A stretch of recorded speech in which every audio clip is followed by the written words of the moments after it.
Milan, d'abord, toutes mes condoléances pour le décès de ta grand-mère. Voici la réponse à la question. Première question, tu me demandes, puis-je faire pour chaque brachot de la journée, même sur les aliments, les ilou nishmat, ou dois-je une seouda en son honneur ou un cours? Donc si j'ai bien compris ta question, la réponse est la suivante. Chaque mitzvah que tu fais maintenant pour l'élévation de l'âme de ta grand-mère a un impact. Ça peut être une bracha, ça peut être une seouda, donc un repas, ça peut être un cours. Ce qui fait le plus d'effet, c'est bien sûr l'étude de la Torah, c'est la mitzvah la plus importante. Chaque mot de Torah vaut comme 613 mitzvot réunis.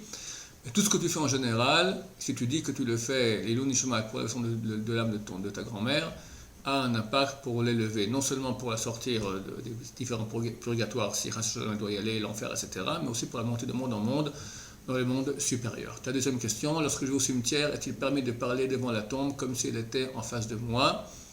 Par exemple, lui raconter ma journée, lui demander son avis sur des choses. Alors, c'est délicat. D'abord, on n'a pas le droit de prier un mort. Tu ne peux pas demander à ta grand-mère, fasse que je réussisse mon bac, mon permis de conduire, que j'ai une bonne parnassa, etc. Parce qu'un défunt n'est pas Dieu. Par contre, on peut demander au défunt de prier à Dieu. On peut demander à Dieu que par le mérite du défunt, il écoute notre prière. Mais en aucun cas, on peut prier à Dieu. On peut, prier le défunt.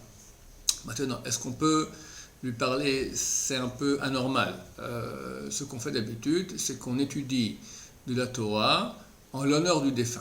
Donc on va sur sa tombe, on donne un petit accord auparavant, on fait toujours aussi avant d'arriver sur la tombe, on pose la main gauche avec les 5 doigts sur la tombe et on étudie en disant bien auparavant qu'on étudie maintenant pour l'honneur et pour l'élévation de l'âme du défunt.